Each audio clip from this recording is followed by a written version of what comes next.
Hi, good morning all of you. Very good morning sir. Okay, ಇವತ್ತಿನ ಒಂದು ವಿಶೇಷ ತರಗತಿಯಲ್ಲಿ ನಿಮಗೆ ಒಂದು ವಿಶೇಷವಾದ ಮೋಟಿವೇಶನ್ ಥಾಟ್ಸ್ ಅನ್ನ ಹೇಳ್ತಾ ಇದ್ದೇನೆ.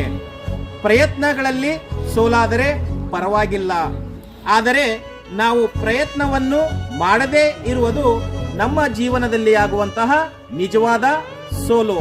ಏಕೆಂತಂದ್ರೆ ನಾವು ಜೀವನದಲ್ಲಿ ಯಶಸ್ಸನ್ನ ಪಡ್ಕೊಳ್ಬೇಕಾದ್ರೆ, ಯಾವುದೇ ಒಂದು ಸಾಧನೆಯನ್ನು ಮಾಡಬೇಕಾದ್ರೆ ನಿರಂತರವಾದ ಪ್ರಯತ್ನ ಜೊತೆಗೆ ನಿರಂತರವಾದ ಏನಂತಂದ್ರೆ ಪರಿಶ್ರಮ ಇದ್ದಾಗ ನಮಗೆ ಖಂಡಿತ ಯಶಸ್ಸು ಸಿಕ್ಕೇ ಸಿಗುತ್ತದೆ. ನಾವು ಕೇವಲ 2 ದಿನದಲ್ಲಿ ಓದಿ ಉತ್ತಮ ಮಾರ್ಕ್ಸ್ ತಗೊಳ್ತೀವಿ ಅಂದ್ರೆ ಅದು ಕಷ್ಟದ ಮಾತು.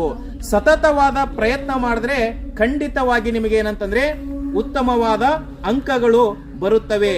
ಜೀವನದಲ್ಲಿ ಕೂಡ ನಾವು ಏನಾದರೂ ಸಾಧನೆ ಮಾಡಬೇಕಂದ್ರೆ ಸತತವಾದ ಪ್ರಯತ್ನ ಮಾಡಿದಾಗ ಖಂಡಿತ ಯಶಸ್ಸು ನಿಮ್ಮ